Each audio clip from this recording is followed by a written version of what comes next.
Ya, Assalamualaikum warahmatullahi wabarakatuh. Halo semuanya, perkenalkan kami dari kelompok 8 yang pada kesempatan hari ini kami akan dengan bangga mempersembahkan proyek kami yang berjudul Nalar Gen Z Discussion Platform. Sebuah platform diskusi yang kami rancang khusus untuk generasi Z, generasi yang tumbuh bersama teknologi namun kerap kehilangan ruang diskusi yang bermakna di tengah hiruk-pikuk media sosial. Izinkan kami membawa rekan-rekan sekalian lebih jauh tentang platform ini. Mulai dari latar belakang, fitur-fitur unggulan, hingga bagaimana kami membangunnya. So, mari kita mulai dengan yang pertama, yaitu latar belakang. Kita semua tahu bahwa Gen Z adalah generasi yang sangat aktif di dunia digital. Namun, ada sebuah paradoks menarik nih. Meskipun konektivitas digital terus meningkat, kualitas diskusi yang terjadi justru seringkali dangkal. Scrolling tanpa henti, konten yang bersifat hiburan semata, serta algoritma media sosial yang hanya menampilkan apa yang ingin kita lihat. Nah, itu fenomena tersebut kemudian menciptakan apa yang disebut sebagai echo chamber. Akibatnya, Gen Z sulit menemukan ruang yang nyaman untuk berdiskusi secara kritis, mendalam, dan terstruktur tentang isu-isu yang benar-benar penting, baik itu sosial, teknologi, pendidikan, maupun karir. Nah, disinilah Nalar hadir sebagai jawaban. Platform ini bukan sekedar platform forum diskusi biasa, tapi Nalar dirancang dengan memahami kebiasaan, kebutuhan, dan tantangan yang dihadapi oleh Gen Z dalam berkomunikasi secara digital. Nah, sebelum berbicara tentang solusi, kita harus paham dulu nih, apa sih sebenarnya permasalahan yang ingin kita resolve dalam aplikasi ini. Kami mengidentifikasi ada 3 permasalahan utama yang dihadapi oleh Gen Z dalam dunia diskusi digital. Yang pertama, yaitu minimnya platform yang dapat mendorong diskusi berkualitas, di mana seringkali platform-platform diskusi itu memiliki information yang overload sehingga kebanyakan Gen Z sehingga dengan overloading information tersebut dapat menyebabkan lelah dalam membaca sebelum benar-benar meraih inti poin dari yang disampaikan dalam informasi tersebut. Kemudian ada trust deficit, di mana banyak orang yang pada beberapa platform-platform lain itu menjawab secara asal-asalan, tidak berdasarkan data yang real atau faktual, sehingga ini menyebabkan rendahnya literasi digital dalam berdiskusi, menyebabkan banyak pengguna belum terbiasa dengan etika diskusi yang sehat dan argumentasi yang berbasis data. Dan yang ketiga adalah intimidasi.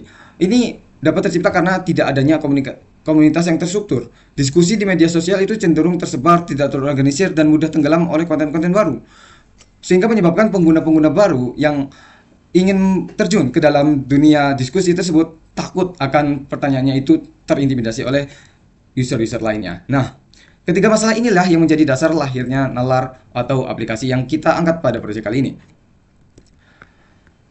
Dari permasalahan yang kami identifikasi tadi, Nalar hadir sebagai penyatuan konsep antara kedalaman informasi dan kecepatan akses terhadap informasi tersebut, di mana kami mengangkat referensi pada aplikasi Quora dan juga Threads, di mana Quora terkenal dengan kedalaman informasinya atau diskusi berbagai, di mana pada aplikasi Quora tersebut kita dapat berdiskusi berbasis pengalaman dan wawasan yang mendalam.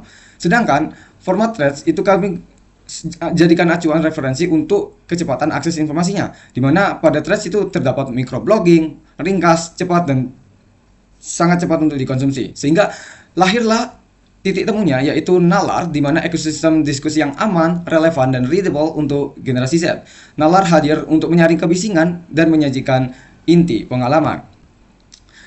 Pada proyek kali ini kami menggunakan pendekatan human centered design, di mana pada human centered design itu terdapat beberapa tahap, teman-teman. Di antaranya itu empathize, di mana kami menganalisis user persona dan empathy dan melakukan empathy mapping, di mana pada user persona kali ini kami menggunakan studi kasus terhadap Nico, sebagaimana yang ada pada slide ketiga ini, di mana Nico Haikal Xavier ini kami ibaratkan sebagai seorang mahasiswa sistem informasi berumur 20 tahun yang ambisius mencari wawasan karir, lebih suka belajar dari pengalaman praktis orang lain. Nah, dari user persona tersebut kami pun melakukan mapping terhadap empathy dan pain point yang dialami Nico. Kemudian kita berlanjut kepada define, sebagaimana yang tadi sudah dilakukan user persona analysis.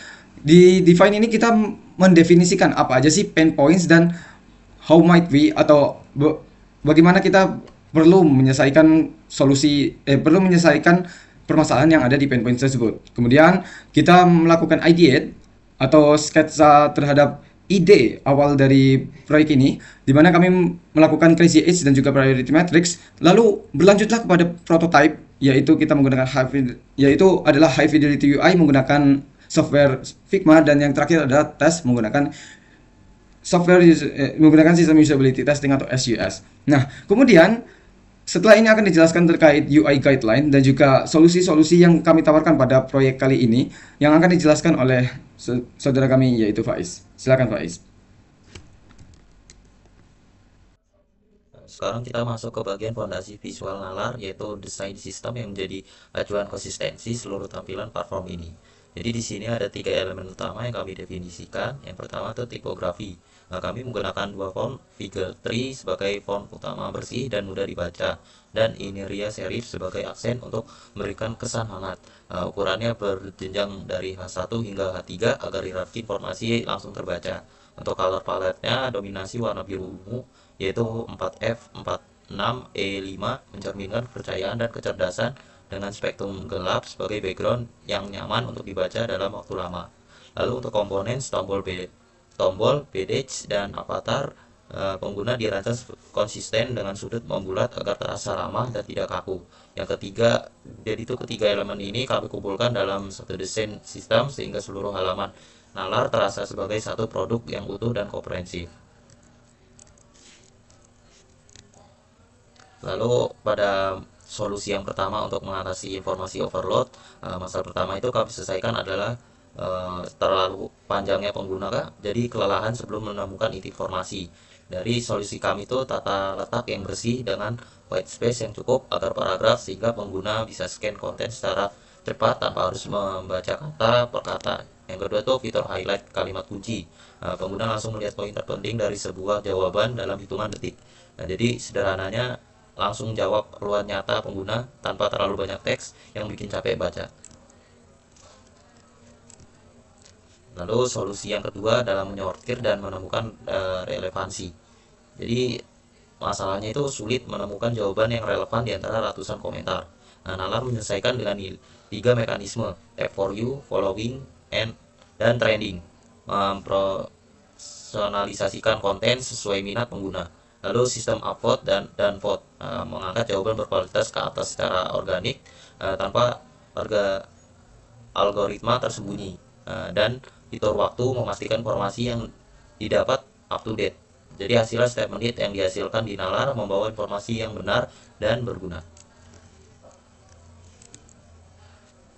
Lalu solusi dari masalah ketiga dalam membangun kepercayaan dan kredibilitas. Jadi masalahnya yang paling krusial adalah trust defective. Pengguna tidak tahu apakah orang yang menjawab pertanyaan mereka benar-benar bisa dipercaya. Nah, di sini credibility score, skor reputasi publik yang dibangun dari kontribusi nyata pengguna di platform. Jadi semakin banyak jawaban berkualitas yang diberikan, semakin tinggi skornya. Pengguna langsung bisa menilai siapa yang layak dipercaya. Selain itu ada fitur panduan cara bertanya yang menyediakan referensi pertanyaan serupa saat pengguna membuat post baru, sehingga pengguna itu baru tidak takut untuk memulai diskusi. Dengan ini nalar tuh bukan sekedar platform yang bisa diakses, tapi platform yang layak dipercaya. Sini untuk mockupnya.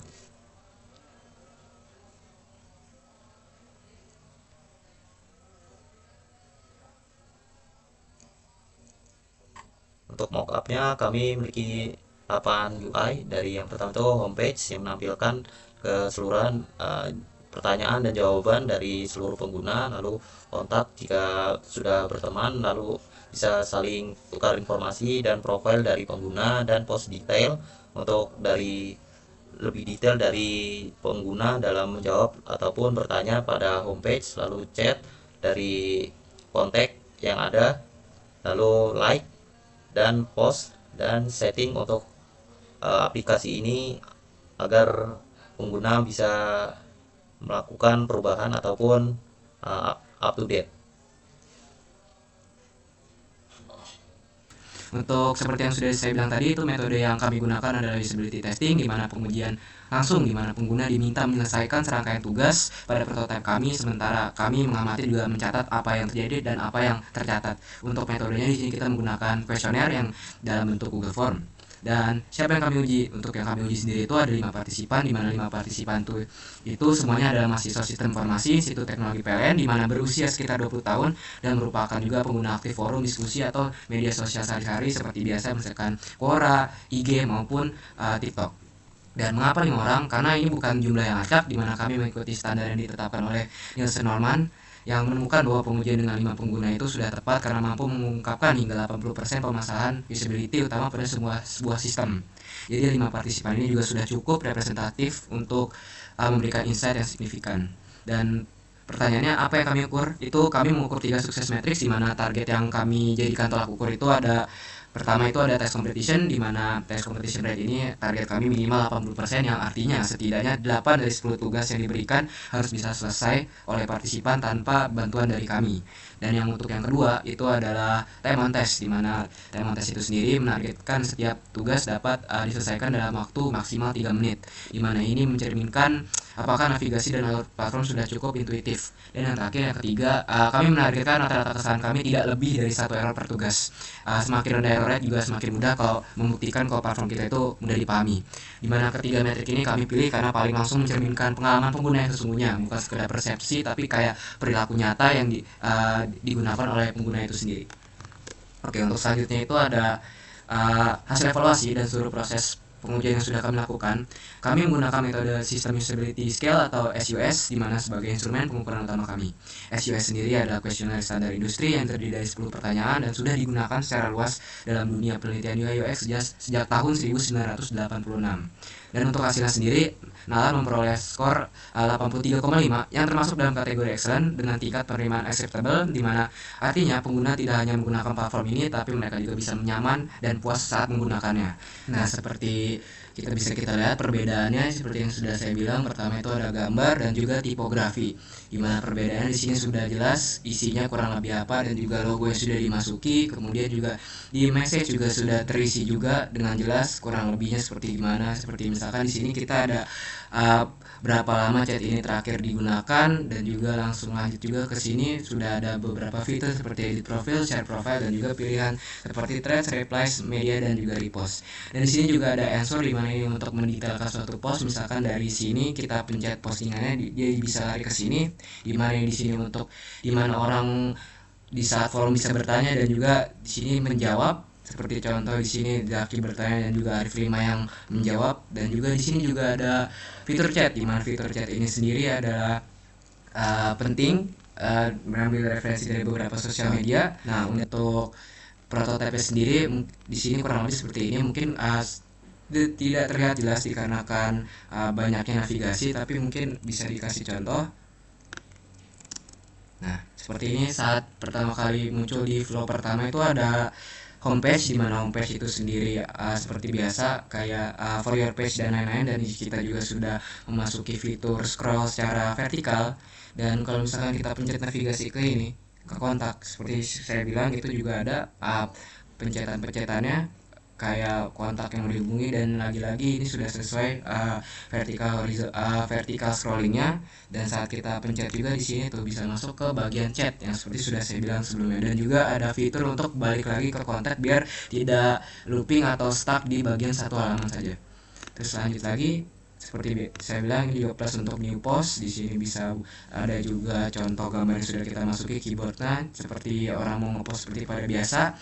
Dan juga kemudian ada activity di sini seperti for you, following, dan trending. Di sini juga udah ada contoh tipografi yang sudah diisi dari mock wireframe sebelumnya. Dan yang terakhir ini juga ada profil, di mana profil itu sendiri adalah seperti biasa setiap akun sosial media pasti ada profilnya. Dan juga history atau log yang sudah kita lakukan. Seperti di sini ada replies yang sudah saya lakukan seperti yang tadi saat sudah nge-reply ke bagian Arif 5. Dan juga di sini ada settingnya sudah dibuat page-nya, dimana ini juga esensial, sangat penting untuk maintenance akun ataupun aplikasinya itu sendiri.